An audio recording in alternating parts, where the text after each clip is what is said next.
impacto que ha tenido el paro docente en la educación de miles de jóvenes ha sido tema de gran preocupación en las últimas semanas.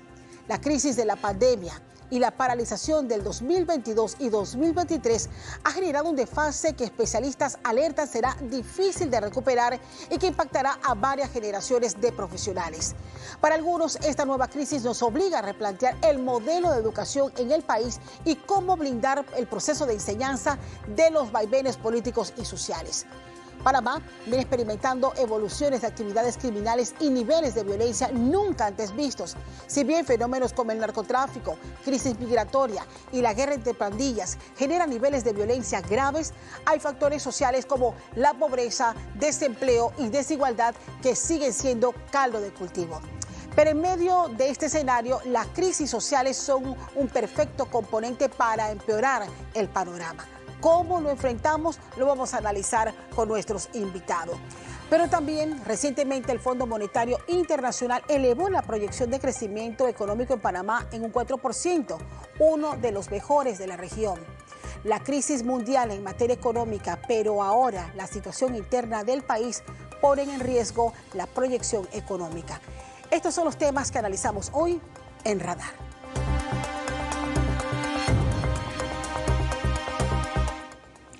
Reiteramos los buenos días y sean todos bienvenidos a Radar esta mañana de domingo 18 de mayo de 2025.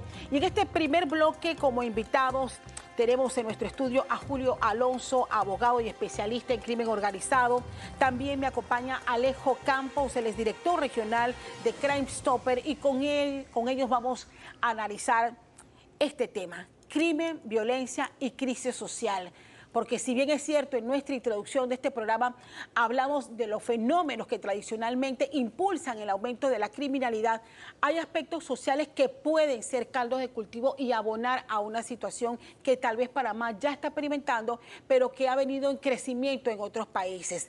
Voy a empezar con este análisis preguntándole a cada uno de ustedes cómo ve la situación actual de la situación de violencia en el país y cómo ha venido evolucionando. Empiezo con usted, Julio. Sí, la situación actual de violencia y crimen, sobre todo reflejada en homicidios, ha habido un alza impresionante, lógicamente por la estructura de nuestro país, por el crecimiento poblacional y por la violencia, la cultura de violencia que no teníamos en Panamá, pero que ha ido aumentando con 581 homicidios, que es lo que más refleja del año pasado, que vamos hacia los 600 y seguimos en esta situación que es lamentable porque no tenemos estructuras que han cubierto en el tiempo dentro de 15 años al punto que tenemos hoy, que es el resultado de no tener medidas de prevención, de socialización y de judicialización de todas estas personas que están actualmente en este problema.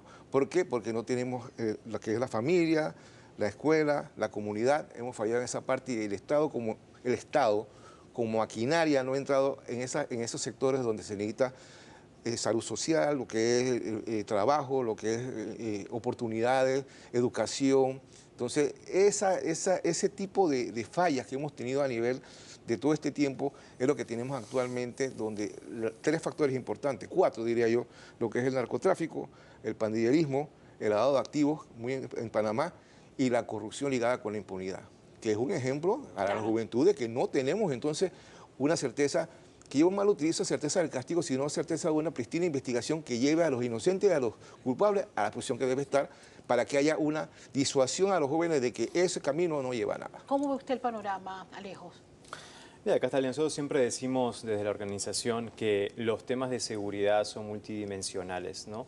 Como bien lo señalaba aquí el colega, o sea, son multidimensionales, entonces no solo podemos abordar el tema de seguridad o de prevención o de combate desde la seguridad o desde los organismos encargados de la seguridad en el país. Cuando llegamos a esto, y esto lo vemos en toda América Latina y en otros continentes, llegamos a estos niveles de inseguridad y de violencia en nuestras sociedades porque sistemáticamente las políticas públicas en materia social, de educación, de salud, de oportunidad de empleo, económicas, han fallado. Y parece que de alguna forma, al fallar las políticas públicas de nuestros países, lo que hacemos es impulsar a la ciudadanía, y desde los más chiquitos, desde los niños hasta los más adultos, los impulsamos y los ponemos frente a hechos delictivos criminales que ellos optan simplemente no porque quieren ser criminales, porque nadie nace queriendo ser criminal. Exacto. Pero a veces la situación lleva a la gente a una desesperación tan grande que lo pone frente a un hecho criminal para sobrevivir simplemente. Entonces obviamente la gente opta por eso y en algunos casos hay amenazas, hay extorsiones, porque las pandillas cada vez se apoderan más de nuestros territorios, entonces amenazan a la gente para que cometan hechos delictivos. Es una nueva modalidad de trata que estamos viendo, por ejemplo. ¿Es una forma de sobrevivir? Es una forma de sobrevivir frente a situaciones de amenaza y de extorsión. Como te decía, hay una nueva modalidad de trata de personas que estamos viendo, que es el reclutamiento con fines criminales. O sea, explotar principalmente a niños o adolescentes con fines criminales. Eso lo hacía mucho la pandilla, lo sigue haciendo en el Triángulo Norte, sí, donde reclutaban a niños y les obligaban, los extorsionaban para que cometieran hechos criminales. El niño es pandillero, pues no es pandillero como tal, pero está siendo obligado a hacer un hecho criminal para beneficiar a la pandilla. Sí. Entonces todo eso se genera porque hay cantidad de acciones que los estados y los gobiernos, y cuando digo estado, no lo digo solo como gobierno, ¿verdad? Exacto. Porque siempre como que apuntamos al gobierno o a los gobiernos.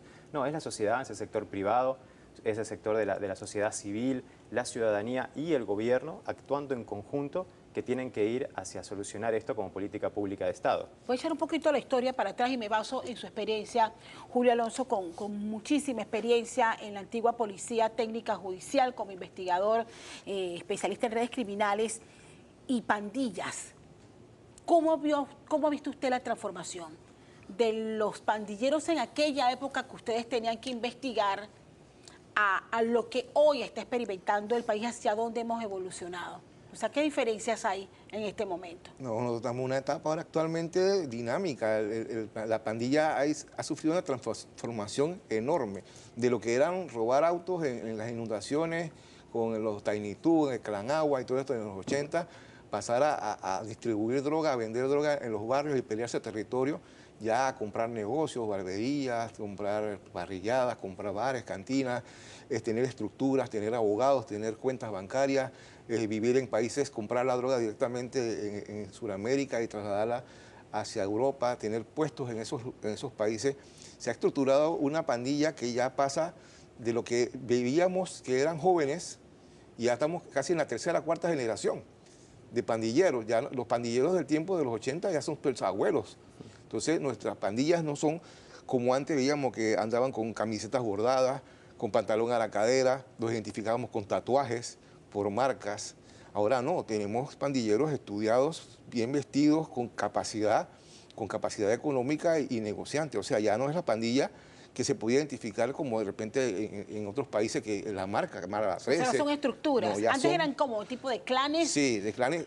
Eran un tipo piramidal de autoridad. Ahora tenemos compartimentados. O sea, ellos trabajan inclusive en asocio, pueden deponer sus rencillas para lograr objetivos propios y captar poder, que es lo delicado de estas pandillas, es cómo infiltran el poder, las élites de poder, ya sea políticos y económicos, para poder blindar sus actividades. Ahí entonces tenemos lo que bien hemos hablado, con la convergencia criminal entre lo que es el político o los factores de poder con la criminalidad, para poder blindar sus actividades y poder establecer y erradicar herramientas, sí, como lo traigo a colación porque es importante, atacar lo que es la finanza, que actualmente tenemos, y está la ley de extinción de dominio, que quedó en el aire, que era una herramienta importante para luchar contra el crimen organizado. Bien, voy a ir de lo micro a lo macro.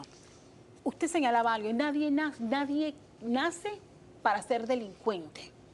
Sin embargo, los fenómenos sociales que hemos venido experimentando en Panamá y en América Latina nos indican que hay vacíos del Estado que han llevado a buena parte de la población a tener que sumarse, ya sea por sobrevivencia o porque es la única oportunidad, a estas redes criminales. ¿Cuál es el denominador común que usted como investigador detectaba cuando ubicaban y detenían a estos pandilleros? Bueno, que tenían ellos una estructura, mira, ¿Cómo eran ellos? ¿Siempre son gente de escasos recursos?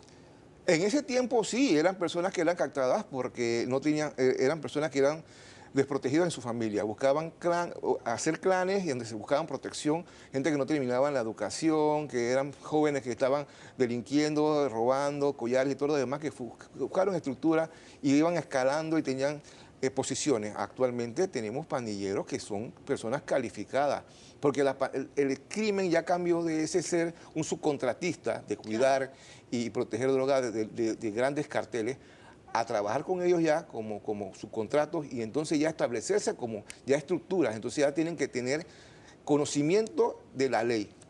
Hay muchos pandilleros que han estudiado, inclusive en las cárceles, se han graduado, muchos de derecho y han salido y han trabajado para estas estructuras. Entonces ya no es la misma pandilla que teníamos anteriormente. Ya no lo podíamos decir ni pandilla, son carteles ya. En Colón tenemos carteles que se dedican a introducir Ahora hablamos del fenómeno Colón porque creo que vale la pena analizar lo que ha estado pasando en Colón. ¿Cómo ha visto usted esa evolución y a qué obedece los niveles que estamos experimentando aquí en Panamá desde los análisis que ustedes desde Crime Stopper han hecho desde hace ya algunos años? A ver, son corporaciones criminales hoy en día, corporaciones criminales transnacionales. Yo a veces en algunas presentaciones siempre digo, cualquiera de nosotros tres acá podríamos ser pandilleros o colaboradores de una pandilla, como bien lo dice. ¿Por qué? Porque ya se ha profesionalizado de tal forma que cualquiera puede estar colaborando, o trabajando o infiltrado, digamos, en nombre o con una pandilla directamente. Son corporaciones criminales transnacionales, pero esto obedece a que hay un nuevo orden criminal global. O sea, esto no tiene que ver solo con Panamá, esto tiene que ver con que la criminalidad en el mundo cambió y hay una convergencia criminal que lo que hace es que hoy en día simplemente cada una de estas organizaciones criminales, que estaban antes los narcotraficantes, los tratantes, los contrabandistas, los de armas, los lavadores de dinero, separados, ahora están trabajando todos juntos en esta como una mesa, sí, trabajan todos juntos, se ponen de acuerdo. Antes, una estructura. Sí, antes colaboraban entre ellos, ahora trabajan juntos, se asocian, están trabajando juntos y tienen una especie de portafolio de bienes y servicios criminales que comparten, porque además entendieron que lo más importante de todo esto no es el producto ilegal que yo estoy ofreciendo, sino la ruta. Y en la ruta, para controlar la ruta, yo sí o sí tengo que ir de la mano con el país a través del sistema de corrupción de todos los países. Entonces, es una corrupción sistémica que no se da solo en un país, sino que se da a lo largo de toda la ruta y que es sistémica porque no tiene que ver con actores concretos de la corrupción, porque cuando cambian los gobiernos, la ruta sigue viva. Entonces, lo que cambian son los actores, pero la ruta sigue viva. Eso nos habla de una corrupción sistémica, lo que le llamamos también la cleptocracia, y ya no más un tema de corrupción meramente. Aquel funcionario que se quedaba con el 10% de una licitación pública, eso es historia del pasado, ya nadie quiere meterse en eso. O sea, el negocio ahora criminal está en otro lado. Entonces, como esto ha cambiado en el mundo, obviamente países como Panamá, que son estratégicos para la globalización legal, pero también son estratégicos para la globalización desviada, que está en manos del crimen organizado. Entonces, obviamente, en Panamá tiene que también haber un cambio de las estructuras locales y de las pandillas locales, que también se hacen más profesionales, se hacen más estructurales, están bien organizadas, contratan a los mejores perfiles que los van a buscar a las universidades, no solo nacionales, sino universidades en el exterior, que los reclutan afuera para que luego trabajen para ellos, y han aprendido a lo largo de estos años, y ya como muy bien lo dice usted, ya no son empleados de nadie, porque ya no quieren ser, ya son socios. Y eso obviamente implica un mayor control de territorio y un mayor dominio de la situación. Ahora bien, voy a esta parte del análisis y tiene que ver con lo que hacemos a raíz de lo actual. Porque si bien hemos repasado cómo ha evolucionado desde la época de la primera aparición de las pandillas, la llegada del narcotráfico con las influencias de los carteles colombianos en Panamá y lo que tenemos hoy, hay una realidad en toda la región y tiene que ver cómo el desgaste de nuestros sistemas democráticos y la falla de las instituciones que deben resolver los problemas comunes de los ciudadanos en Panamá y en el punto que sea, cómo permean y provocan que el problema de violencia sea más grave. Lo que pasa es que hay una necesidad por parte de este nuevo orden global de que la sociedad cada vez tenga más problemas, tengan menos servicios públicos, tengan menos acceso a educación, menos acceso a una vida medianamente digna. Eso fortalece al sistema criminal porque obviamente hace poblaciones, sociedades mucho más vulnerables y mucho más necesitadas. ¿Qué necesito yo como Estado para que mi sociedad sea lo más débil posible? Pues infiltrarme en el sistema público, porque es el sistema público y desde la política pública que nosotros podemos hacer cambios favorables o cambios totalmente nefastos para un país. Entonces yo me infiltro en el sistema público, yo logro incidir para que entonces en aquella población de allá no le vaya agua, no tengan empleo, las escuelas no funcionen, no haya policía, no haya presencia del Estado. Y como lo dijiste, al inicio, cuando no hay presencia del Estado, entonces alguien sustituye la función del Estado. Entonces todo eso está organizado, todo eso está orquestado, no es casual. No es casual que en algunos lugares de los países en nuestra Latinoamérica haya más presencia, más servicios públicos, mayor apoyo y en otros lugares no haya absolutamente nada. Lo hemos visto en algunos países cuando Panamá estaba recibiendo toda esta migración del sur, en donde en entrevistas con algunos migrantes nos decían que ellos venían de pueblos humildes en Sudamérica, pero que estaban acostumbrados a vivir así, que ellos nunca se hubieran imaginado tener que abandonar su pueblo. ¿Por qué lo abandonaron? Porque se infiltró bandas criminales. Claro. ¿Por qué? Porque hoy en día mover personas, ya sea por tráfico o por trata, te genera mucho dinero criminal. Es lo más fácil y lo más barato mover gente, lamentablemente, como un producto criminal. Entonces generaban todo ese caos en ese pueblo para que la gente dijera en un momento, nos tenemos que ir. Sí. Y subirse a la ruta migrante en donde ellos ganaban dinero.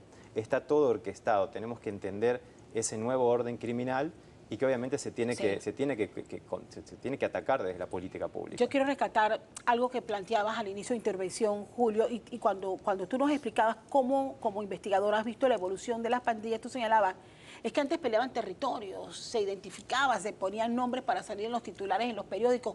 Hoy día están estructurados y establecen negocios. Estamos hablando de un país que está por arriba de las 700.000 personas en la informalidad en este momento, miles que han perdido empleo, empleos que podrían estar en peligro en este momento, pero qué tan difícil es en este momento la situación cuando usted nos habla como investigador de los mecanismos que han encontrado el crimen organizado para establecer negocios. Y hay negocios que en plena pandemia aparecieron. Definitivamente. Definitivamente lo que pasa es que, mira, ya las pandillas, yo siempre lo he tratado como terrorismo urbano, o sea, secuestran a la población, secuestran al gobierno, secuestran a las autoridades, infiltran y penetran.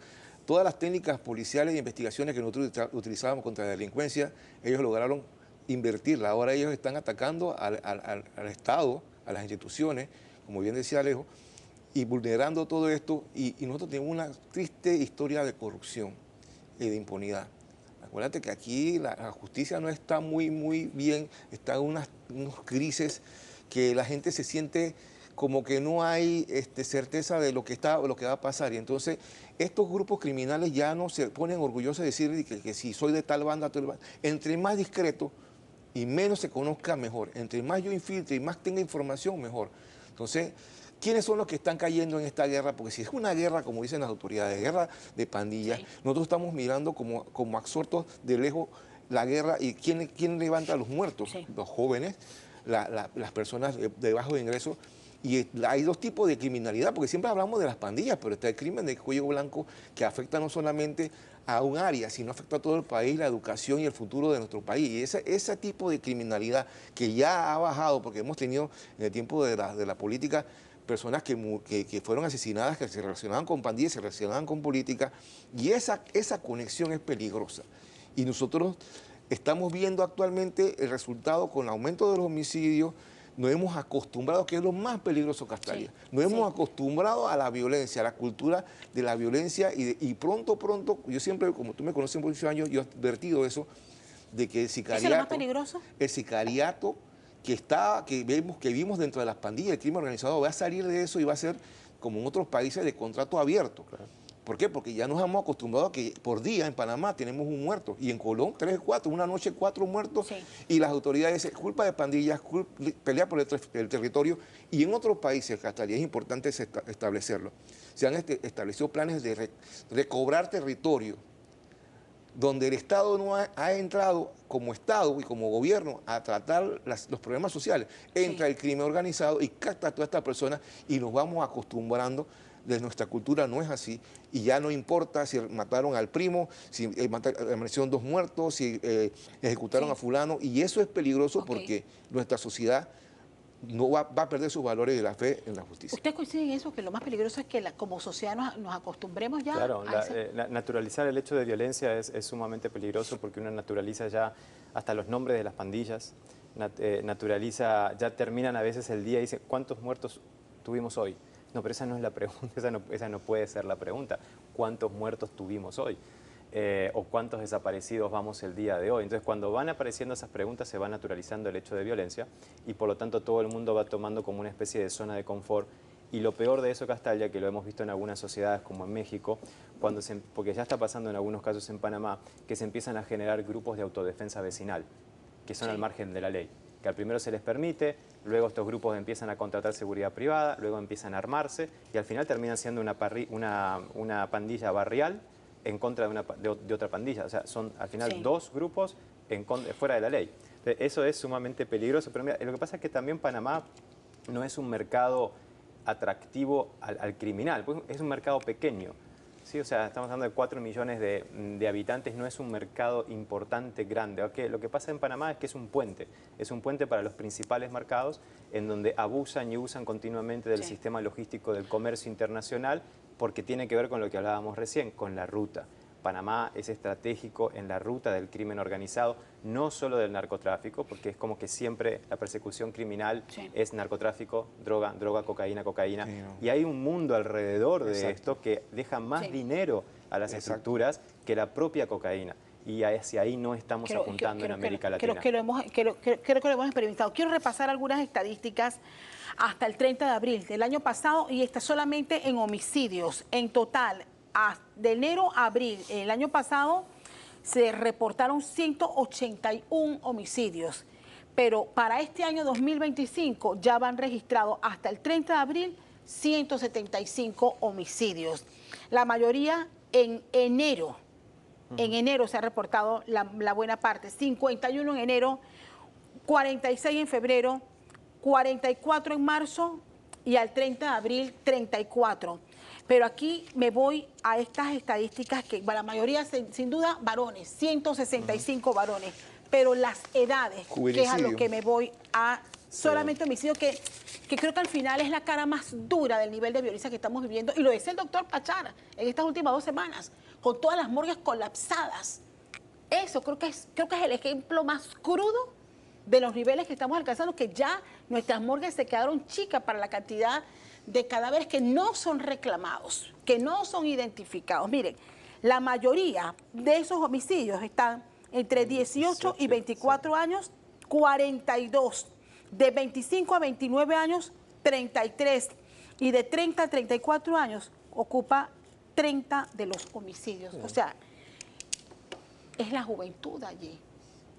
Es la población activa que tiene que mover un país y que tiene que trabajar, la que mueve un país, ¿no? Es donde más se está pegando. Lo que llaman juvenicidio, muchos criminólogos, es la enfermedad que está atacando a nuestra sociedad y es el futuro de nuestro país.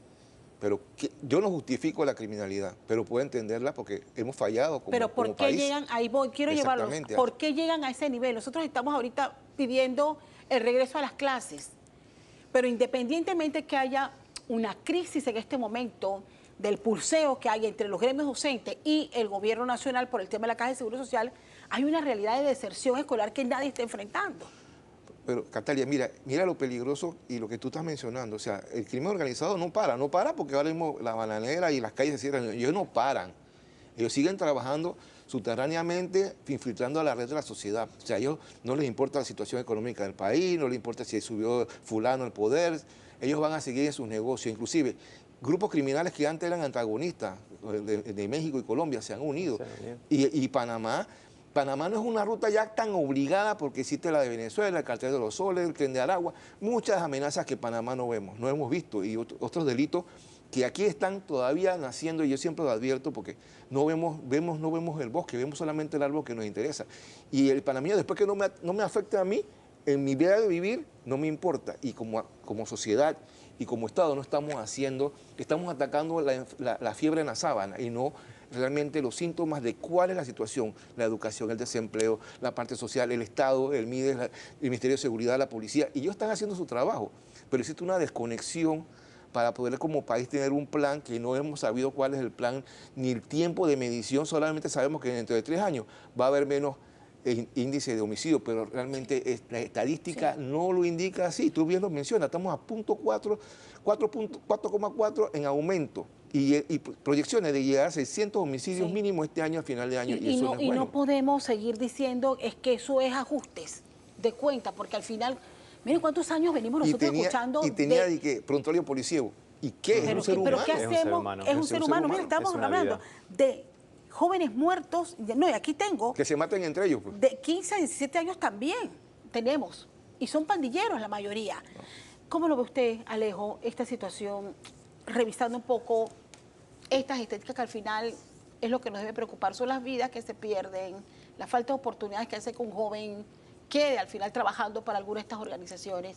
Mira, yo vuelvo a decir algo que tiene que ver con que esto no es casualidad, esto está orquestado, esto viene orquestado desde hace casi 30 años, o sea, 3 décadas, en lo cual esto se viene gestando lentamente para llegar al punto donde estamos llegando ahora.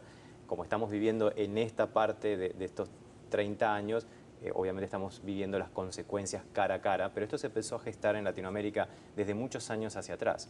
Y que si no tenemos ahora buenos niveles de educación, si hay deserción escolar, si los niños no quieren ir a los colegios, si hay violencia, es parte de un plan que funcionó muy bien. Ha sido parte de alguna especie de política pública también, porque una política pública es hacer o no hacer. Cuando yo no hago algo como Estado, es parte de una política pública porque yo reflejo una voluntad de no hacer algo.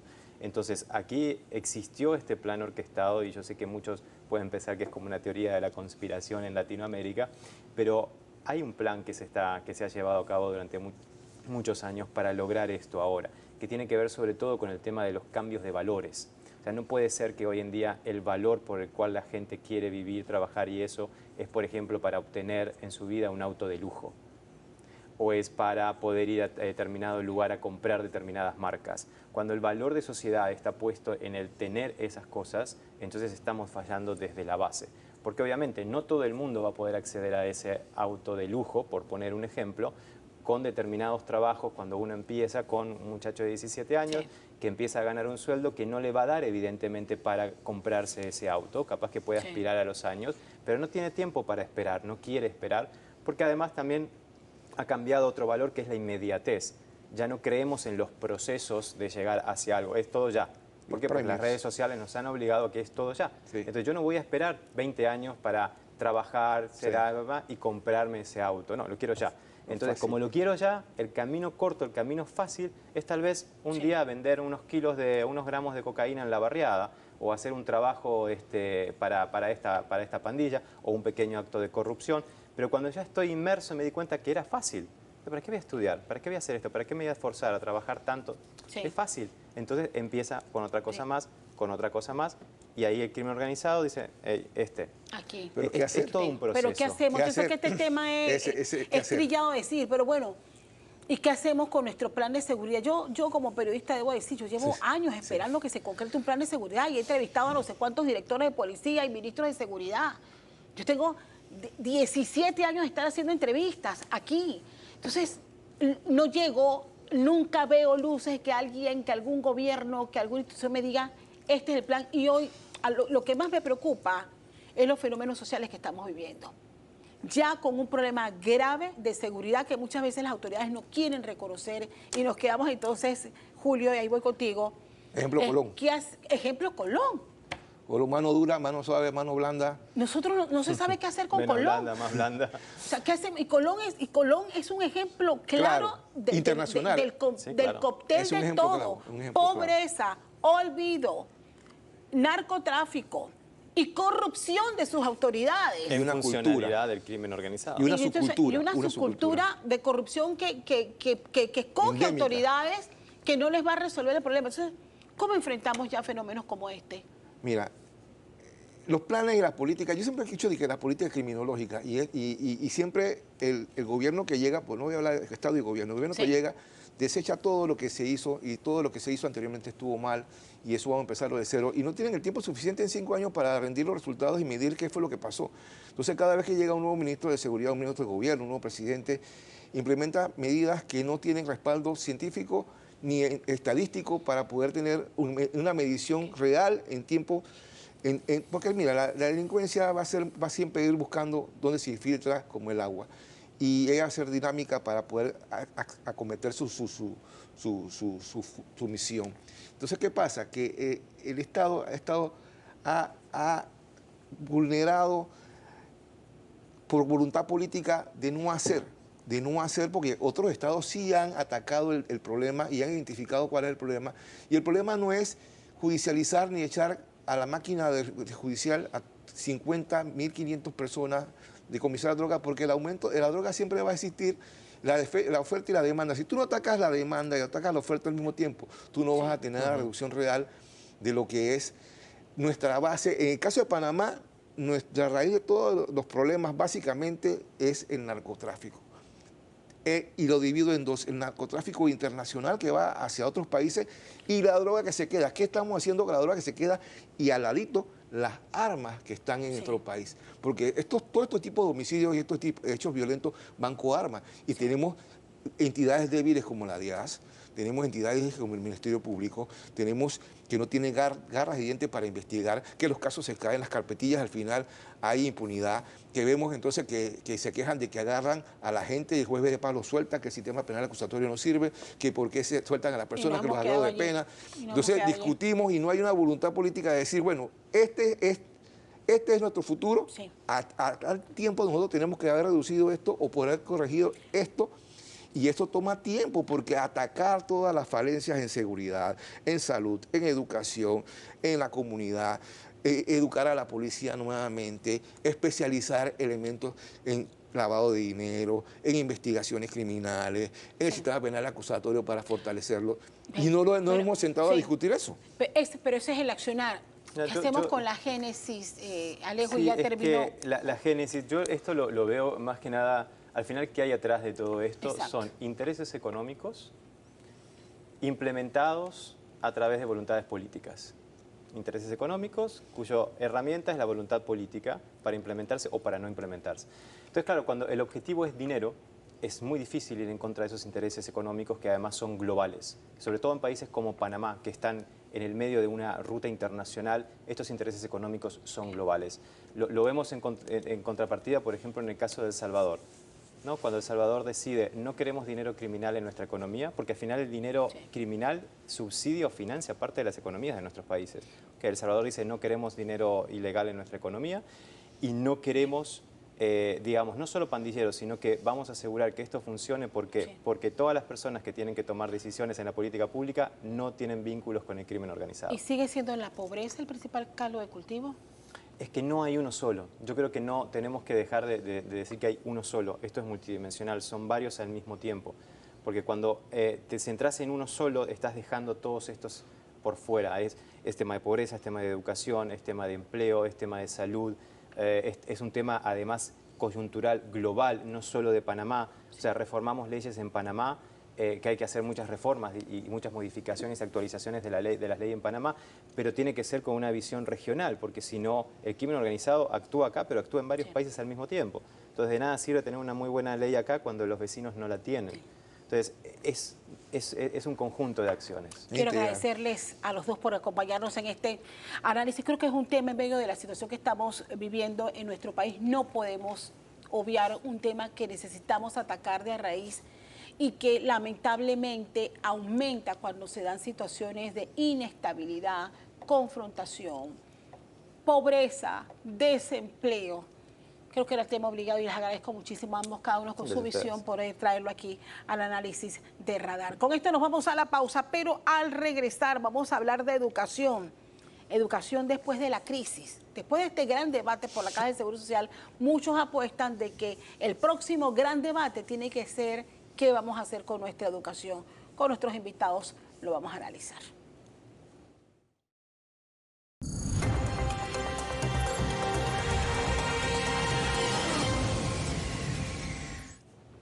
Estamos de regreso, gracias por seguir en Radar y en este segundo bloque esta mañana de domingo 18 de mayo tengo a invitados con los cuales vamos a analizar este tema. Educación después de la crisis, porque a lo largo de las últimas semanas y a raíz de este paro de docentes, nuevamente se ha generado un nivel de preocupación por el desfase que ha sufrido el sistema educativo desde la crisis de la pandemia, la crisis del 2023, sumado a esta paralización por las reformas a la Caja del Seguro Social. Les presento a nuestros invitados. Hoy nos acompaña Ernesto León de la Fundación Mentes Brillantes. Ernesto, gracias por sumarte aquí a esta mesa de Radar. También nos acompaña Melissa Wong, especialista en educación de la Organización de Estados Iberoamericanos para la Educación, la Ciencia y la Cultura, OEI. Y se suma a esta mesa Mariana León. Ella es investigadora del Centro de Investigación Educativa. Te agradezco muchísimo, Mariana, tomarte el tiempo y en esta mañana de domingo hacer una reflexión obligada. Y quiero empezar con el análisis de ustedes porque sé que cada uno de ustedes le han dado seguimiento al impacto que ha tenido la educación desde que llegó la pandemia. Y arranco contigo. Claro, tenemos que primero sumar todo lo que ha sucedido, porque esto no es algo solamente que nos está sucediendo este año, en donde ya vamos casi para un mes, en donde los estudiantes no están en el aula de clase, sino que nos tenemos que remontar a la pandemia, en donde nuestro país fue el país que más tiempo estuvo fuera del aula, más de 200 días. Después, 2022, tuvimos un mes, en junio, julio, y después, 2023, los estudiantes en octubre se fueron de las aulas y no regresaron. Entonces, estamos hablando de un acumulado de educación que no se realizó y que no se recuperó y que no hay ningún tipo de plan o estrategia para recuperar. Entonces, nosotros tenemos una deuda enorme con nuestros estudiantes que se sigue acumulando y que no tenemos un plan para establecer y para apoyar esos aprendizajes perdidos. Melissa. Bueno, no solamente es eso, sino si lo analizamos desde el punto de vista, hemos hecho 3 años en 6 meses. Es lo que realmente hemos dado clases en el año. Adicional a eso, que el sistema público panameño da 5 horas de clase, mucho menos comparativamente que el sector privado, por temas de espacio o infraestructura deficiente, que viene de arrastre teniendo una ley que recuerdo de 1946. Es nuestra ley orgánica por la que se escogen nuestros docentes de una manera deficiente o de una manera desfasada, sin actualización de los programas o estudios que, si bien es cierto, se trabajó en las administraciones anteriores en un caminar para actualizar esos programas, dar materiales de calidad, hoy están suspendidos porque nos estamos abocando nuevamente a una actualización curricular. Entonces no llevamos una política educativa que eso, sumado a las paralizaciones que volvemos a repetir, empezamos el año escolar en marzo y vamos a volver a empezar el año escolar en junio, si volvemos a las aulas. Con las buenas noticias, claro, que hay, por ejemplo, hoy una escuela en Volcán, que los padres de familia dijeron, volvemos a las aulas el día lunes. Esas son noticias maravillosas, pero esta paralización de temas ajenos al sistema están afectando el futuro de todas estas generaciones. Ernesto. Sí, este año se empiezan a graduar estos muchachos que entraron en educación premedia. En pandemia. En pandemia. Correcto. Entonces, la medición que vamos a tener nos va a dar ese reflejo de qué es lo que ha sucedido, aparte de varios años en donde se ha interrumpido el proceso de enseñanza-aprendizaje por huelgas, ¿no? Y por 2023 fue inestable, 2022 fue inestable. Entonces, esto crea muchos vacíos en el aprendizaje de estos chicos que honestamente no se recuperan. Un día en que se interrumpe el proceso de aprendizaje, no se recupera. Después la información que se trate de entregar de diferentes métodos en una forma acelerada no crea el mismo impacto en el conocimiento, en la construcción de ese conocimiento. Esto va a traer muchos problemas que ya los estamos viendo. Problemas sociales. Hablamos de la delincuencia juvenil, la delincuencia de los adolescentes, por la exclusión educativa. Pero también nosotros tenemos un sistema que a nivel curricular se vea completo, pero a nivel en la práctica no prepara a un estudiante para salir listo para trabajar. Entonces, sumado a esos vacíos que deja, vamos a tener una población de estudiantes que no sabemos si van a poder ingresar a las universidades, a pasar los exámenes universitarios, y que tampoco van a estar listos para insertarse laboralmente en puestos dignos y con salarios dignos. Entonces, es una situación que se ha venido acumulando, que nos crea nos deja una posición social muy compleja en estos momentos.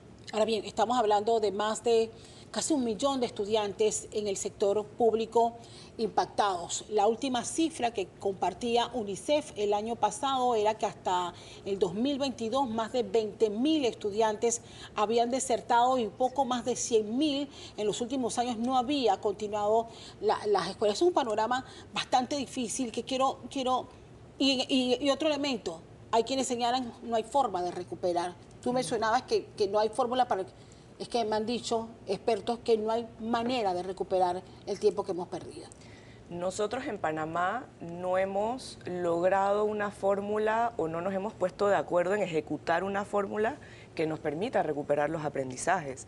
Pero la pandemia fue global y muchos países alrededor del mundo ejecutaron diferentes estrategias de alargar los días de clase, de alargar el calendario académico, de dar tutorías individualizadas, de darle dinero directamente a escuelas para que cada escuela decidiera cómo iba a ayudar a sus estudiantes a recuperar esos aprendizajes. Y eso nosotros no lo hicimos después de la pandemia. Entonces, yo no creo que es imposible recuperar los aprendizajes, es que nosotros como país no hemos tomado ni hemos tratado de implementar ningún tipo de medida para recuperarlo, y yo creo que lo peor es que lo seguimos haciendo. O sea, seguimos viendo que hay estos momentos extendidos en donde los estudiantes están fuera del aula, de que esos momentos se están como acercando uno del otro, o sea, que están pasando más y más a menudo, y no tomamos acciones para dejar algo ya en pie, de que los maestros se fueron a huelga, o hubo una pandemia, o hubo algo, los estudiantes no pudieron ir. ¿Qué vamos a hacer? O sea, el sistema debe estar blindado. Claro, claro, y hay cosas que se pueden hacer. En pandemia se trató de montar una plataforma virtual. Eso no se logró ejecutar al 100% y ahorita ya no existe. Entonces, volvemos como a lo mismo. Nos siguen pasando estas cosas, pero ¿y qué estamos aprendiendo de estas situaciones, de estos cierres prolongados, y cómo estamos tratando de proteger a los estudiantes de estos estallidos sociales que están sucediendo? Hay un elemento que quiero traer y antes que lo pierda. Es el normalizar en Panamá, que aquí siempre hay un paro por algo. Exacto. Mire, yo recordaba el paro del 71, lo recordaba. Y recuerdo que fueron como 3 meses sin clase. Y desde esa época, toda mi época de estudiante, que tuve la oportunidad de estudiar en escuela privada, o sea, al final yo decía, veía a mis compañeros año tras año así. Imagínense, estamos hablando de los 70, estamos en el 2025, pero aquí hay un sentimiento de como que me acostumbré a que siempre hay paro y yo veo cómo lo recupero. Y le planteaba a un especialista esta semana en el noticiero de estudiantes que dice, no, pero si el profesor está obligado a pasarme con 3. O sea, ¿cuánto daño es esa culturalización de normalizar las paralizaciones? Lo tenemos fehacientemente en nuestra... Y solo hay que ver las declaraciones de los empresarios en donde digo, no tengo la mano de obra calificada. No tengo quien me pueda... Porque el estudiante hoy día no está preparado para tener habilidades del siglo XXI. No puedo tener programas de comprensión lectora que inician, que se ajustaron, que se trabajó luego de pandemia. Había un programa de poder trabajar en el aprendizaje acelerado que solo duró 1 año para tratar de recuperar y que solo se probó en algunas escuelas. Funcionó, lo usamos en Chile, por ejemplo. Hay cosas hay iniciativas que están, pero pasa una gestión y no hay el sistema blindado. Por eso digo, no hay una política educativa de Estado en el cual nosotros podamos blindar al sistema, en el que podamos decir, mira, son 10 años de proceso y estos son los resultados que hoy tenemos. Las pruebas de evaluación o el tabú de lo que significaría hacer la evaluación del sistema educativo es también una gran deficiencia que llevamos arrastrando, porque la evaluación no quiere decir...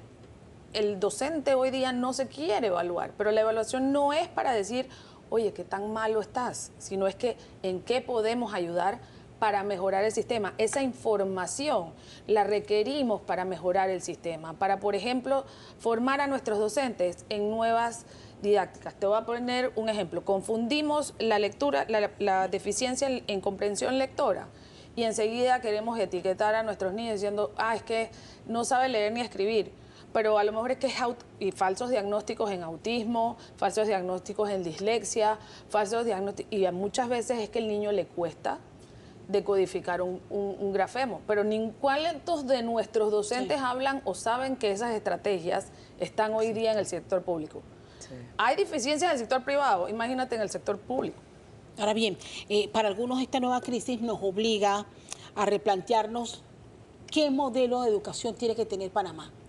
Porque independientemente de cómo resuelva esta situación actual, el gobierno del presidente Mulino, con los gremios que hoy se mantienen paralizados, al final vamos a regresar al mismo sistema que bien ustedes nos están hablando de su diagnóstico y hacia dónde tiene que ir.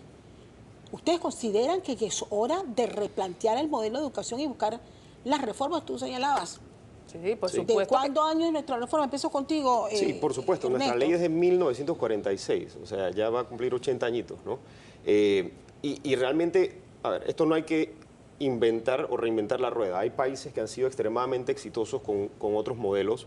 Esta semana una doctora de la Universidad Tecnológica habló de Singapur, yo quiero referirme a ello. El modelo de Singapur, si lo ves en currículum como tal, tiene muchas similitudes con el nuestro. Incluso el nuestro también habla de aprendizaje basado en competencias, ¿no? Pero del papel a la práctica hay un trecho gigantesco. La diferencia con el modelo de Singapur es un modelo altamente meritocrático. ¿Eso qué quiere decir? Que el docente, el director y todo, e incluso el estudiante, es premiado en base a sus méritos. Y eso involucra una evaluación constante del sistema educativo. Y ellos, a pesar de que hay sindicato, nunca ha habido una huelga. Hay un sindicato que se sienta a negociar mejores condiciones laborales, mejor calidad de la educación con sus estudiantes, de cara con el gobierno, pero no había una huelga, porque ellos entienden que en base a que la educación sea mejor, ellos les va mejor. Incluso un estudiante se empieza a separarse si va a carreras técnicas vocacionales o a carreras de otra índole en su séptimo grado, no aquí como que se hace en educación media. Y depende de su mérito, de las habilidades que haya desarrollado.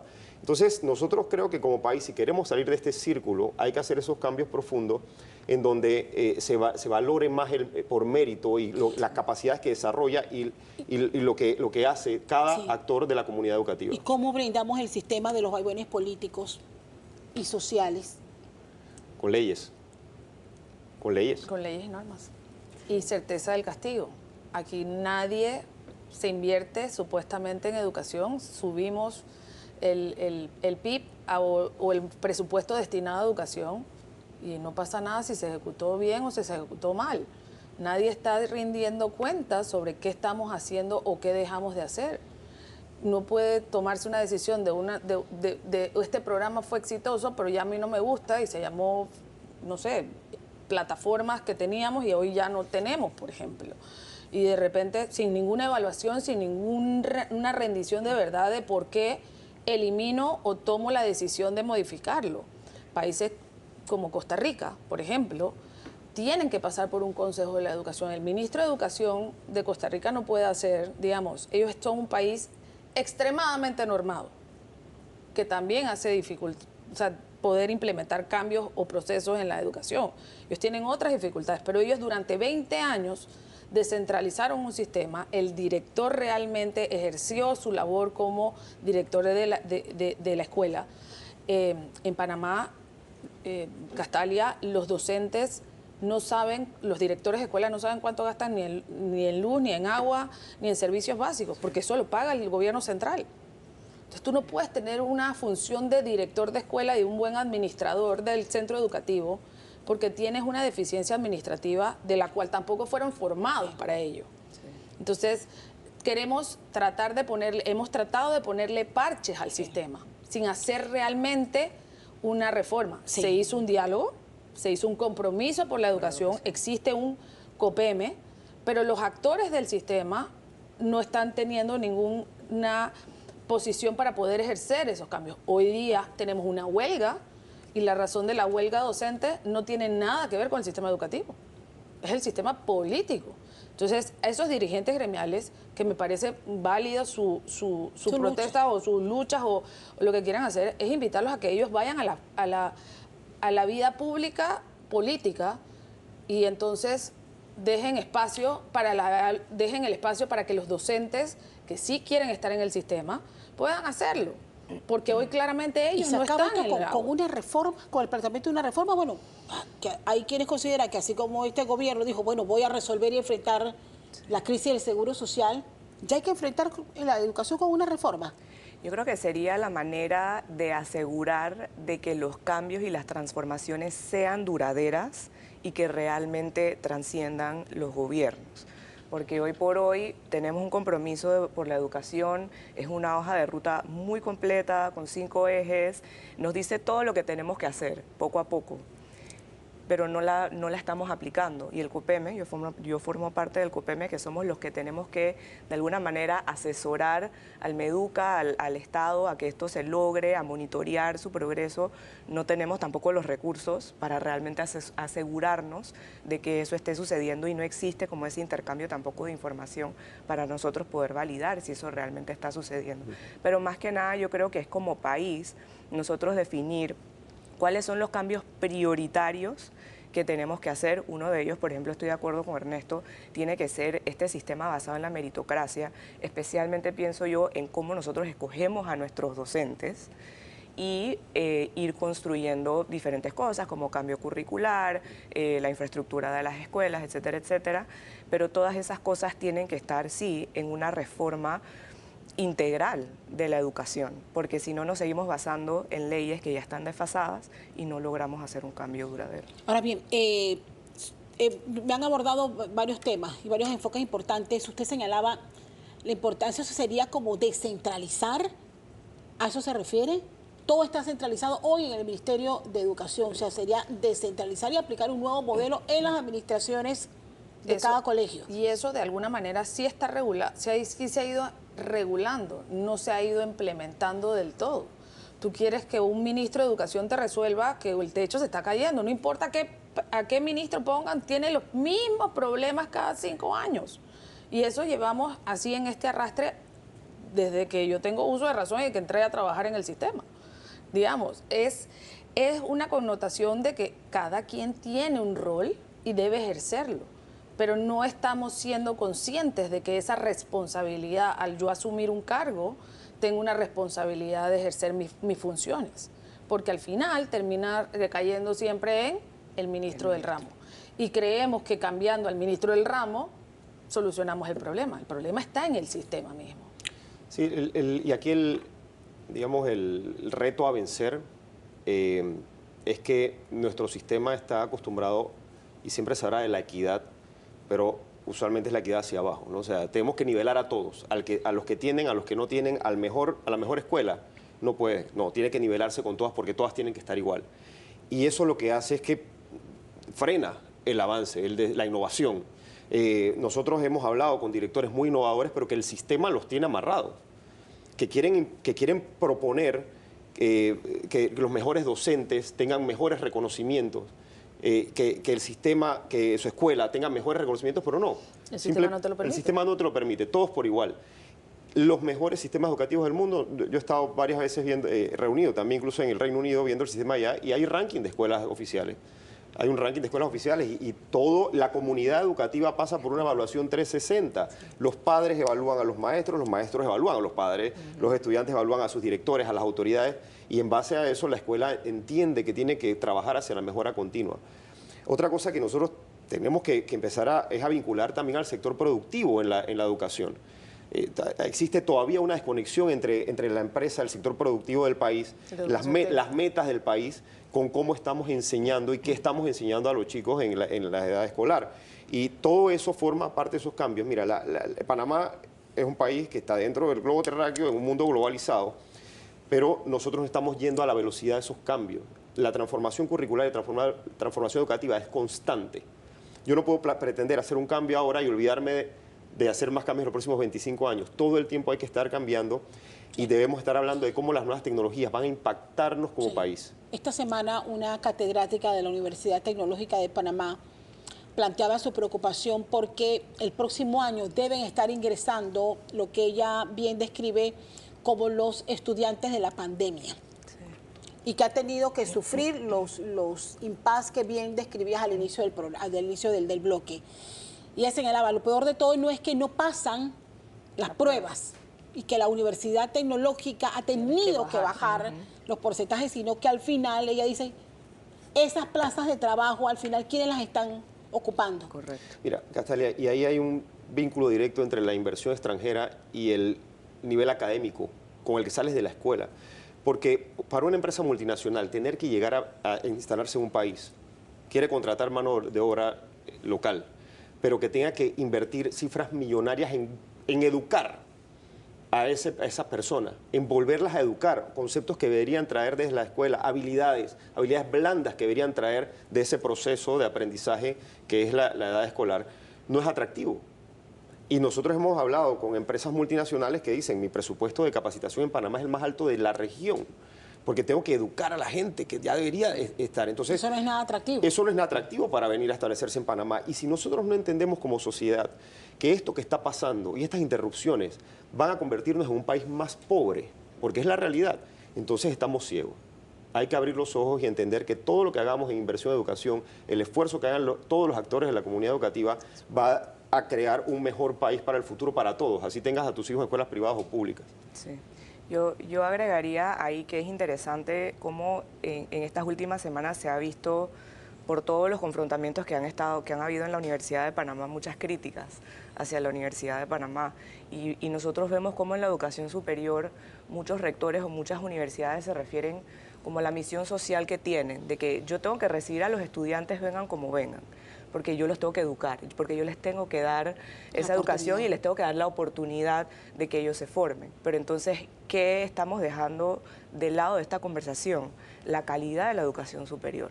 Y entonces después nos preguntamos por qué las universidades de Panamá no figuran en los rankings mundiales de las mejores universidades, o por qué, bueno, porque tenemos estos problemas de arrastre que si nosotros vamos a hacer, por ejemplo, una reforma educativa, tenemos que también pensar en cómo reformamos las universidades para que las universidades también puedan tener la mejor calidad.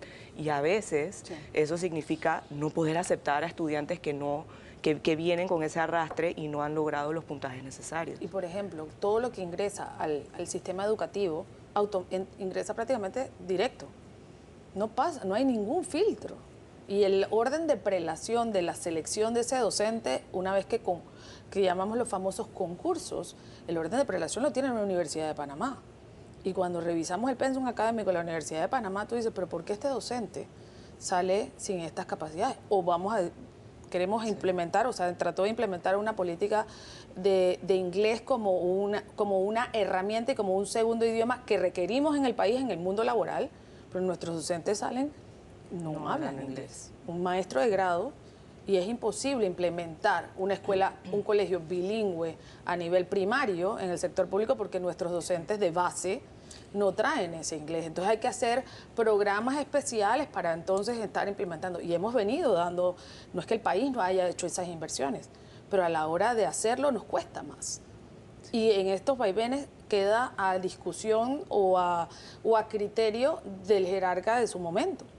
Y no ha habido una política constante. O sea, ¿no ven ustedes, por ejemplo, o sea, todo depende para tomar esta decisión y agarrar a ese toro por los cachos que sería nuestro sistema educativo y decidir ya como Estado si necesitamos reformar la ley que ya va a cumplir 80 años, es cuándo lo hacemos?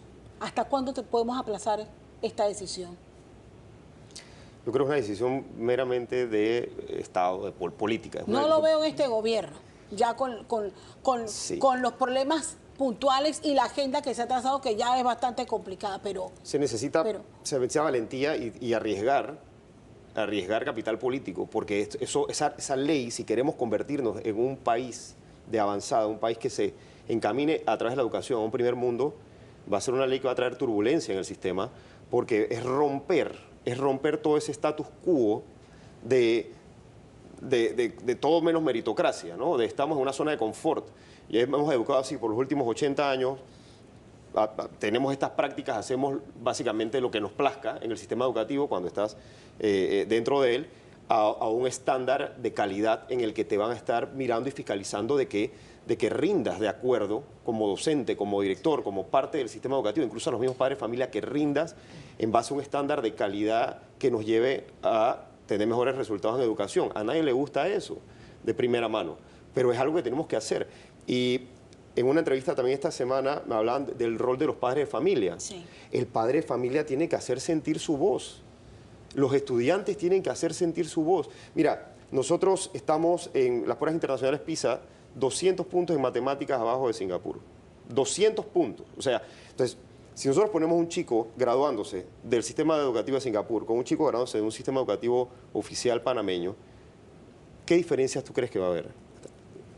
Un extraterrestre contra otro un terrícola. Y eso es tan peligroso en un mundo globalizado, que nosotros tenemos que realmente como sociedad levantar la voz y decir, ya hay que hacer los cambios. Los padres de familia no pueden sentarse a decir, bueno, así estudié yo, yo también tuve huelgas. Era lo que me refería, nos hemos acostumbrado a las huelgas. Y nos acostumbramos a ese mecanismo y decimos, bueno, eso es lo que hay. No puede ser lo que hay. Pero, de nuevo, la ley es importante, pero una cultura hacia querer una mejor educación es parte integral de lo que nos va a garantizar ese éxito a futuro. Y es por ello que yo celebro que el Colegio de Volcán esta semana dijo, voy a dar clase. Hasta aquí y voy a clase. Ahí hubo una comunidad educativa y unos padres de familia involucrados en la educación de sus hijos y que dijeron, ya basta. Y hay que proteger a los docentes que quieren ir a dar a su centro educativo. Y miren que al final cuando uno, tenemos cuántos meses de estar hablando de la reforma y hemos escuchado tantas voces y que al final decíamos, bueno, es que tal vez la fórmula funcione para resolver el problema de las pensiones hoy, pero van a tener que cambiarla mañana y pasado mañana y dentro de 40 años. Que el problema está, dicen algunos economistas y expertos, en los salarios a los que tienen acceso los panameños. Los salarios bajísimos, pero si queremos aspirar como profesionales a buenos salarios, a que mejore el ingreso de nosotros como ciudadanos, ¿cómo lo hacemos si no estamos preparando ese capital humano? Y Castelli, yo quiero agregar también como mi formación tecnológica, que no estamos viendo los cambios tecnológicos profundos que hay a nivel mundial con el ingreso de la inteligencia artificial y lo demás, que va a desplazar miles de trabajos. Entonces, no estamos preparando, no estamos ni hablando de eso, de cómo modificar la forma como estamos aprendiendo, cómo modificar la estructura curricular para que tengamos chicos que salen de la escuela y saben utilizar esas herramientas. Ellos van a salir al mercado a tratar de buscar trabajos que ya no van a existir. Y eso es muy peligroso. No estamos teniendo esa conversación y nuestros vecinos sí. Yo estuve hace poco en Colombia y hay un programa que ni siquiera está vinculado al sector educación, sino al sector de tecnología, en donde están dando credenciales alternativas rápidas de 5 o 6 meses para formar 114.000 ciudadanos de cualquier edad en inteligencia artificial, en analítica de datos, en Big Data y todo lo nuevo, porque se están dando cuenta que sobre eso se van a sostener las economías de los países. Y yo creo que la lucha debería ser, vamos a hacer y a forzar al sistema para que mejoremos y que vayamos en esa dirección. Y no estamos luchando, no se está luchando nada que tenga que ver con educación en este momento.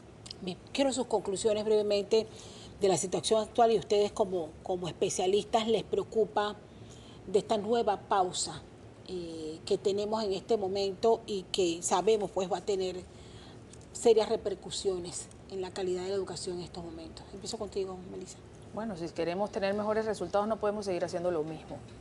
La verdad es que yo sí quiero hacer un llamado de exhortar a esos dirigentes que no perjudiquen a los compañeros que sí quieren hacerlo, que la forma de protestar es válida y que hay formas de protestar sin necesidad de perjudicar más al país y al sistema. Este tiempo no se recupera, eso no es cierto, y hemos visto los resultados de esos acuerdos en el sistema que simplemente aquí no ha pasado nada, borrón y cuenta nueva, pero quienes sí tienen el borrón son nuestros niños y nuestras niñas en el sistema. Con lo cual creo que todos los planteamientos son válidos, y por eso vivimos en un sistema democrático en el cual hay espacio para disentir, para no estar de acuerdo, para protestar, pero no a costa de un sistema que viene en un arrastre deficiente. Ernesto. Sí, yo quiero hacer nuevamente el llamado a los padres de familia y a los estudiantes, que son muchas veces las voces que menos escuchamos, que menos hacen sentir de que aquí nos estamos jugando el futuro. a nivel individual y el futuro como país. Entonces, es un llamado a que levantemos la voz y volvamos a las clases, volvamos al aula y empezamos a exigir mejoras en el sistema educativo. Y al sistema educativo como tal, siempre tenemos que tener un plan de resiliencia y debe ser comunicado. ¿Cuál es el plan de resiliencia? Pase una huelga, pase una pandemia o pase cualquier evento que interrumpa el proceso de aprendizaje, tenemos que como país que tener un plan para que la educación continúe. Termino con tu mensaje, Mariana.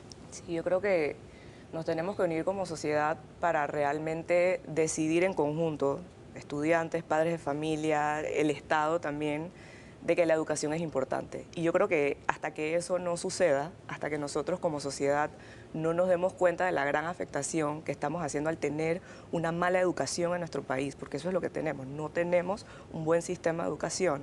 Hasta que nosotros no nos demos cuenta de que esa base nos toca luchar por ella de la misma manera como estamos luchando por la Caja del Seguro Social, de la misma manera como se lucha por la mina, todas estas cosas, hasta que nosotros no decidamos de que la educación es una causa por la que vale la pena luchar y que estamos dispuestos a ponernos en situaciones altamente incómodas y, como dice Ernesto, de tener valentía de afrontarnos a ciertas realidades y ciertas dificultades que van a surgir, de ponernos en esa situación incómoda, vamos a seguir en lo mismo, vamos a seguir teniendo las mismas discusiones. Me quedo con estas reflexiones, le agradezco a los tres acompañarme esta mañana en este análisis, creo que obligado, porque al final, como decíamos al inicio del bloque, independientemente de la decisión y cuando se ponga de acuerdo el gobierno con los grupos en paralización, tenemos que volver a un mismo sistema que ya no está funcionando. Gracias por acompañarnos, tenemos que ir a la pausa, pero al regresar, bueno, damos un vistazo, una mirada a la situación económica y mundial, nacional por supuesto, y cómo esta crisis también nos podría impactar con las proyecciones de crecimiento que teníamos hasta el mes de abril. Usted siga con nosotros aquí en Radar.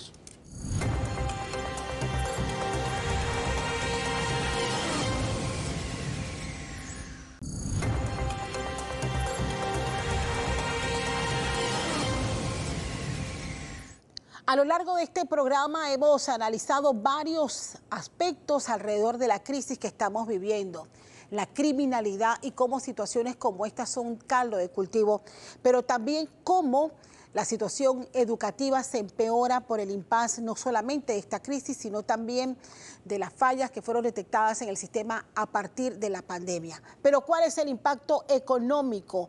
También en medio de una crisis global, quiero darle la bienvenida a nuestro próximo invitado y es el enlace internacional que tenemos a esta hora. Enlazamos a Ernesto Bazán, economista. Ernesto, te agradezco muchísimo el tiempo que como siempre te tomas para poder abrir un espacio en tu agenda y acompañarnos en este análisis. ¿Cómo estás?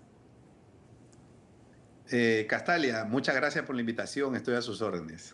Bien, tal vez hoy, un día como hoy, estaríamos analizando cómo va Panamá en los vaivenes de la crisis mundial, la guerra de aranceles, la guerra comercial entre China y los Estados Unidos, pero nunca nos imaginábamos que hoy tendríamos que estar analizando este panorama nacional. Habían buenas proyecciones, lo decíamos al inicio del programa, por parte del FMI. Sin embargo, ¿cómo nos impacta este nuevo escenario? Ernesto, voy a empezar por allí. Muy bien. Bueno, hay un impacto directo en la economía y en el crecimiento. La economía panameña produce aproximadamente 92.000 millones de dólares al año. Si nosotros lo mensualizamos, por mes estamos hablando de aproximadamente 7.600 millones de dólares. Y si nosotros consideramos que los efectos de las paralizaciones que interrumpen el estado normal de la economía la afectan, digamos, en un 30%, entonces estamos hablando de aproximadamente 2.600 millones de dólares de afectación mensual, solamente considerando el 30% de afectación a la economía. Esto representa un 2,5% del PIB de Panamá y evidentemente eso reduce considerablemente las posibilidades de crecimiento del país, y el crecimiento es importante porque del crecimiento es donde vienen las oportunidades de desarrollo para las empresas, que son las que contratan, para las familias, que son las que consumen, y también para el gobierno, que es el que termina recaudando, ¿no? Cuando hay estas paralizaciones, las empresas dejan de vender porque no llegan sus clientes o porque tienen que cerrar digamos, para protegerse de las consecuencias violentas de las manifestaciones. Muchas personas no pueden trabajar. Recordemos que aproximadamente el 50% de la PEA en Panamá tiene una naturaleza de empleo informal o de subempleo. Eso, ahí estamos hablando de conductores de Uber, estamos hablando de repartidores de comida, estamos hablando de personas que viven del día a día, y si ese día no tienen trabajo, no pueden llevar, digamos, el alimento a la casa. Entonces, esas personas se ven perjudicadas directamente y, por supuesto, si las empresas venden menos, si las empresas ganan menos, si hay menos movimiento de consumo, se recauda menos, tanto de impuestos sobre la renta como también de el ITBMS, que de alguna manera refleja el comportamiento normal de la economía y el consumo de las personas, ¿no? Entonces, por todos lados hay afectaciones. Y esto, digamos, ya estamos cerca de cumplir el mes de este tipo de manifestaciones que ha interrumpido y ha afectado a la economía panameña de manera considerable. Estamos hablando de aproximadamente un 1.7% de afectación a la economía en unas 3 semanas, y si se cumple el mes estamos hablando de aproximadamente un 2.5% del PIB panameño. Ahora bien, Ernesto, vayamos a las proyecciones que se habían hecho, tomando en cuenta la necesidad apremiante de reformar la ley de la Caja del Seguro Social, que hoy es el objeto principal de esta crisis. Incluso hubo mejores proyecciones en nuestras evaluaciones con respecto a la reforma y a los cambios económicos que esto podía producir. Pero ¿qué pasa si esto retrocede, si esto se suspende? Bueno, yo creo que, digamos, hay dos cosas diferentes, ¿no? Creo que los que me conocen y me han venido siguiendo saben que yo manifesté en contra de la ley 462 y la reforma tal como la habían presentado. Me parece que es una ley que no resuelve el problema, porque el gran problema que tiene es un déficit actuarial. Entonces, si no se generan fuentes de fondo, el problema va a seguir subsistiendo. Lo que hace esta ley simplemente es tomar los fondos que vienen del antiguo subsistema mixto para usarlos, digamos, para las pensiones en las cuales se acabó el dinero, que era el antiguo sistema de beneficio definido. Entonces, pero no resuelve el problema de la creación de fondos, Claro. ¿no? Entonces, digamos, esta ley es una ley absolutamente temporal, que no solamente no resuelve, sino que además agrava la situación. Pero eso, digamos, es una cosa, eso es, digamos, el análisis de la ley en sí, de manera técnica, de manera estructural, y de los efectos que eso puede tener en el largo plazo, porque este gobierno no va a sufrir las consecuencias de que se vuelva a acabar el dinero para pagar las pensiones. Eso lo va a sufrir, se va a sufrir dentro de 2 gobiernos aproximadamente. Entonces, esa es una cosa. Y otra cosa muy diferente son las consecuencias negativas, adversas de las manifestaciones que interrumpen el estado de la economía. Hemos hablado que se perjudica las empresas, se perjudica los trabajadores, sobre todo los trabajadores independientes, se perjudica la recaudación del gobierno, y hay algo más.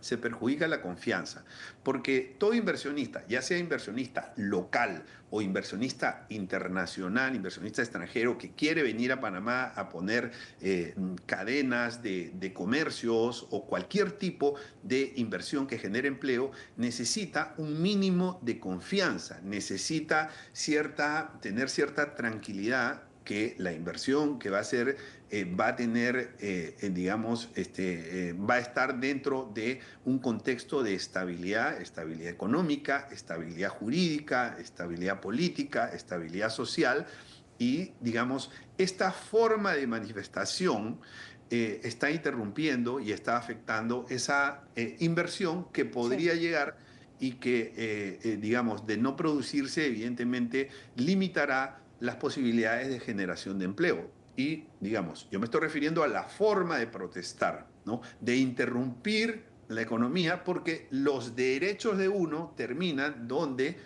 empiezan los derechos de otros. Entonces, destruir a la economía no es una forma de protestar.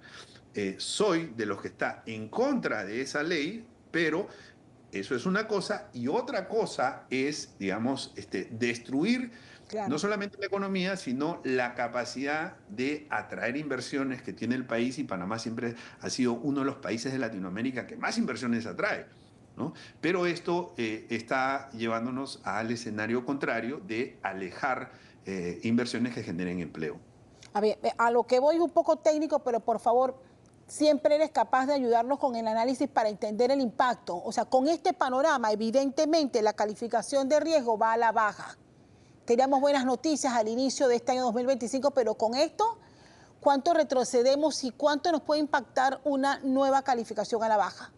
Sí, bueno, digamos, en los últimos 2 años hemos tenido noticias negativas respecto a la calificación de riesgo, en que nos han bajado la calificación de riesgo y nos han puesto perspectiva negativa a la calificación de riesgo. La perspectiva negativa es prácticamente la antesala de que es muy probable que venga un nuevo descenso en la calificación. Entonces, las noticias ya en los 2 últimos años no han sido positivas en ese aspecto.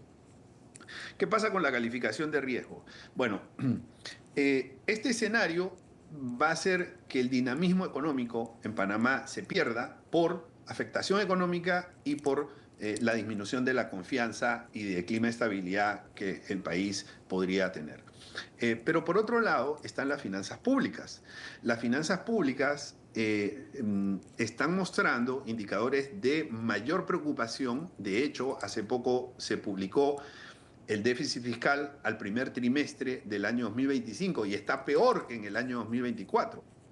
Entonces, el país tiene un compromiso que es la ley, que es el límite al déficit fiscal de la ley de responsabilidad social fiscal, que para este año debe estar en 4%. Y eso es una ley, es un compromiso que tiene el país con las calificadoras de riesgo. Resulta que al término del primer trimestre, ese déficit ha sido 1.56%, un poco más alto de lo que fue el año pasado, al mismo periodo, que era 1.46%. Entonces, si nosotros multiplicamos eso por 4 trimestres, 1.56 por 4 trimestres está superando el 6%. Entonces, ¿eso qué significa? Que es, en mi opinión, es altamente probable que no se cumpla ese límite.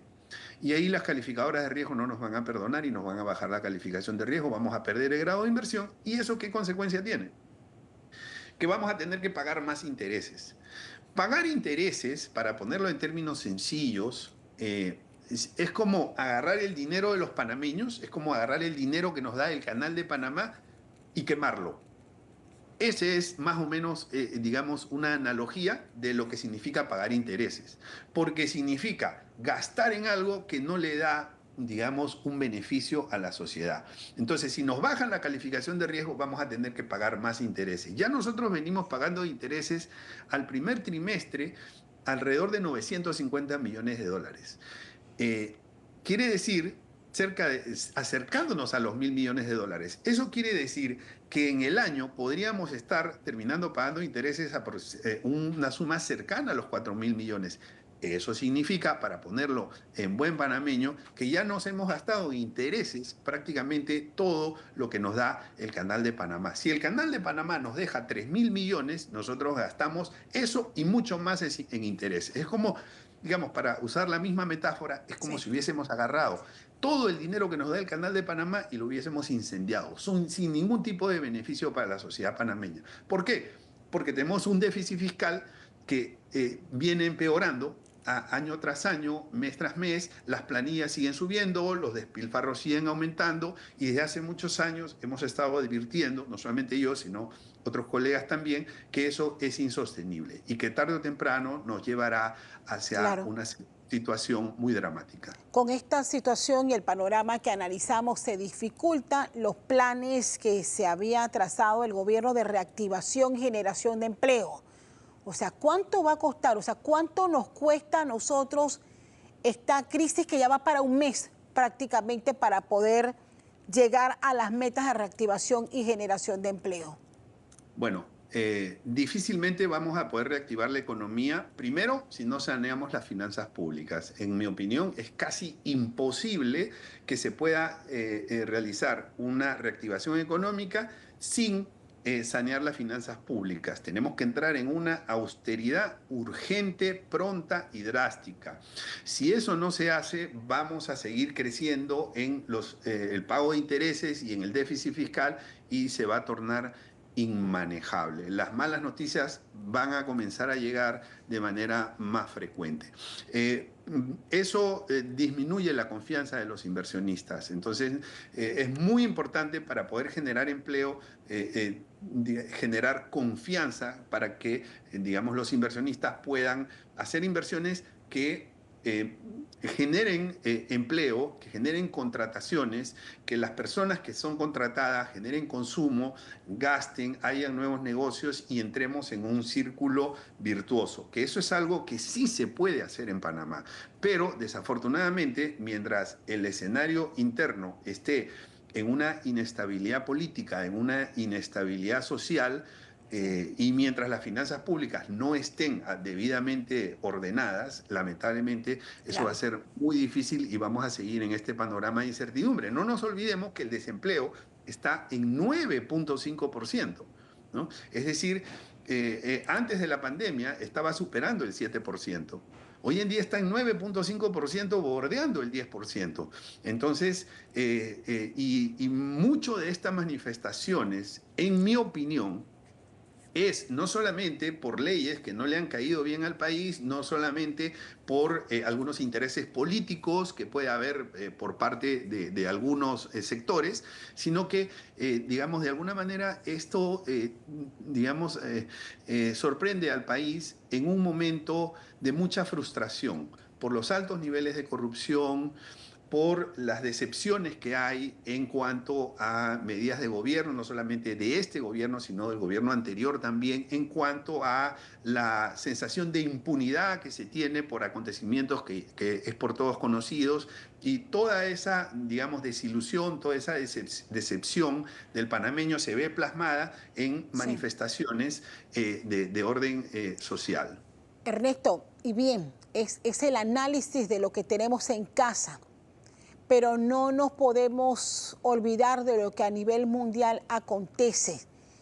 O sea, cómo estamos en este momento. Creo que nos hemos ocupado mucho en resolver los problemas internos y nos hemos olvidado un poco de seguir el análisis de qué ha pasado en la economía mundial con los fenómenos que ya veníamos analizando, esta guerra comercial entre China y los Estados Unidos, esta guerra de aranceles que se ha aplicado también y que si bien Estados Unidos ha variado en las últimas semanas, sí también continúa teniendo su impacto. Sí, bueno, Estados Unidos y el presidente Donald Trump parecerían estarse moderando en cuanto a su agresividad respecto de los denominados aranceles recíprocos, ¿no? O sea, digamos, Estados Unidos es claramente el país más poderoso en el orden político, en el orden económico, es el que más compra, ¿no? Es el que más vende, pero se ha encontrado con un adversario geopolítico que es China, que también tiene, digamos, muchos argumentos en la negociación. Y todo parecería indicar que Estados Unidos está moderando, por no decir retrocediendo, en sus estrategias de agresividad con relación a esta guerra comercial, ¿no? Entonces, sin embargo, todavía sigue siendo un tema de riesgo porque, y sobre todo para nosotros, porque Panamá primero usa el dólar. Entonces, en la medida en que el dólar se devalúe, por estrategias, digamos, comerciales, por guerras comerciales, por guerra de aranceles, y todo sube de precio, entonces, evidentemente, el dólar pierde capacidad adquisitiva y nosotros usamos el dólar para bien o para mal. En una gran parte digamos, de la historia, el tener el dólar como moneda nos ha beneficiado. Gracias a eso tenemos un centro bancario internacional de mucho prestigio, con muy buena estabilidad, gracias a que somos el único país que tiene una moneda dura, una moneda estable. Entonces, pero hoy en día el tener esa moneda, que es el dólar, de alguna manera nos termina perjudicando porque en este, digamos, choque de titanes entre Estados Unidos y China, evidentemente hay fuegos cruzados que terminan afectando la estabilidad de Estados Unidos y su moneda y pues digamos de manera indirecta nos termina afectando, ¿no? Eso en buen panameño significa de que los precios para nosotros están todavía amenazados de seguir subiendo, de los precios de los bienes, de los servicios, lo que nos cuesta el supermercado, lo que nos cuesta hacer cualquier tipo de compra. Entonces, y eso, digamos, no es una buena noticia en el marco de todo este clima interno que estamos viviendo. Sí. Te agradezco muchísimo el análisis, Ernesto Bazán, nuestro invitado internacional a esta hora de la mañana, culminando este tercer bloque de análisis, porque había obligatoriamente que dar una mirada al panorama económico, sobre todo ya con la situación económica mundial y cómo nos impacta esta situación interna, que esperamos todos, Ernesto, de verdad que tengamos alguna resolución esta semana que apenas inicia. Gracias como siempre por tu tiempo, Ernesto. Muchas gracias, hasta luego. Bueno, y con este análisis tenemos que ir a la pausa. Al regresar, bueno, nuestras conclusiones y por supuesto la caricatura de Hilde para esta mañana de Radar.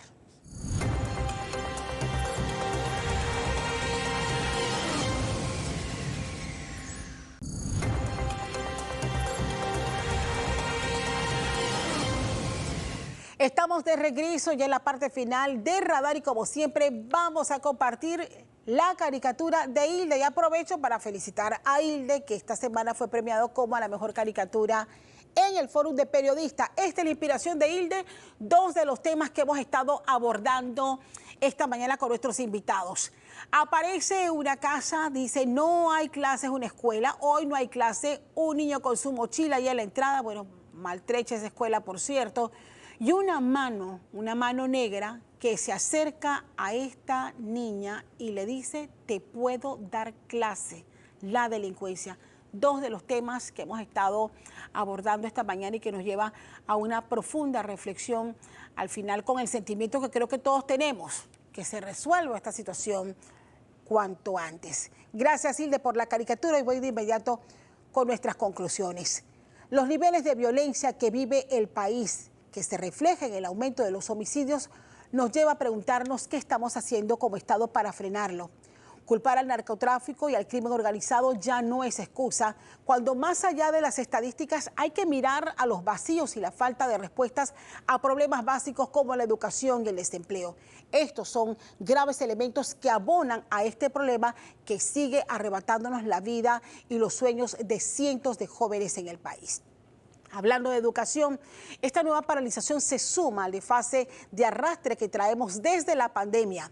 La educación no puede seguir secuestrada por los vaivenes políticos y sociales que históricamente enfrentan a gobiernos y a gremios. El alto precio se ve reflejado en los niveles de capacidad con que están llegando nuestros jóvenes a las universidades y que les pasa factura al abrirse campo en el plano profesional. Será necesaria una reforma educativa urgente, han planteado nuestros invitados. Las 3 semanas de protesta y cierre también pone a Panamá en aprietos. El Producto Interno Bruto ha caído en 2.5 puntos y el escenario no solo atenta con nuestra calificación de riesgo, la poca dinámica económica que teníamos ya está en riesgo. Por eso urge que esta semana que apenas iniciamos tengamos buenas noticias, acercamiento para poner fin a esta crisis. Está claro que aquí nadie gana, todos perdemos. Hasta aquí nuestras conclusiones. Como siempre, gracias por acompañarnos y nos vemos el próximo domingo en Radar.